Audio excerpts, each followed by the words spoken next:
বন্ধুরা, এনডিএ পরীক্ষায় দেশের মধ্যে প্রথম, হ্যাঁ, দেশের মধ্যে প্রথম এই এনডিএ পরীক্ষা হচ্ছে ন্যাশনাল ডিফেন্স একাডেমির একটি পরীক্ষা, যে পরীক্ষা কন্ডাক্ট করে ইউপিএসসি। ইউপিএসসি যে কোনো পরীক্ষা খুব টাফ হয়, এই পরীক্ষাটা যথেষ্ট কঠিন এবং এই পরীক্ষায় নিয়োগের মাধ্যমে ভারতীয় সেনাবাহিনীর স্থলবাহিনী, নৌবাহিনী, বিমান বাহিনীর বিভিন্ন অফিসার পদে নিয়োগ করা হয়। যোগ্যতা হচ্ছে উচ্চ মাধ্যমিক পাস।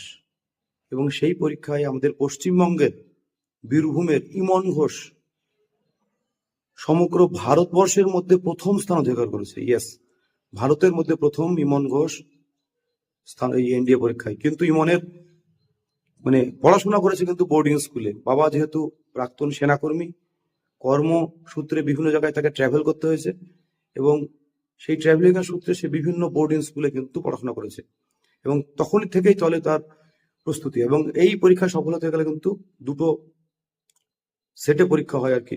তো সেই পরীক্ষাগুলো কিন্তু প্রথম থেকেই একটা প্রস্তুতি দরকার হয়, কারণ এই সর্বভারতীয় পরীক্ষাগুলো সিলেবাসটা অল ইন্ডিয়া লেভেলে হয়। আমাদের ওয়েস্ট বেঙ্গলের ছেলেমেয়েদের পক্ষে একটু হলেও কঠিন হয় সেই সিলেবাসটা রপ্ত করতে আর কি। তো প্রিপারেশন দরকার হয়। তো অনেক অভিনন্দন ইমনকে, তোমার এই সাফল্য আরো অনেক ছেলেপেলেকে অনুপ্রাণিত করবে এই চাকরির বাজারে। এইরকম একটা এনডিএ মতন পরীক্ষা যেটা সিকিউর চাকরি পাওয়া যাবে, ভালো চাকরি, কেন্দ্র সরকারের চাকরি। অনেক অভিনন্দন তোমাকে।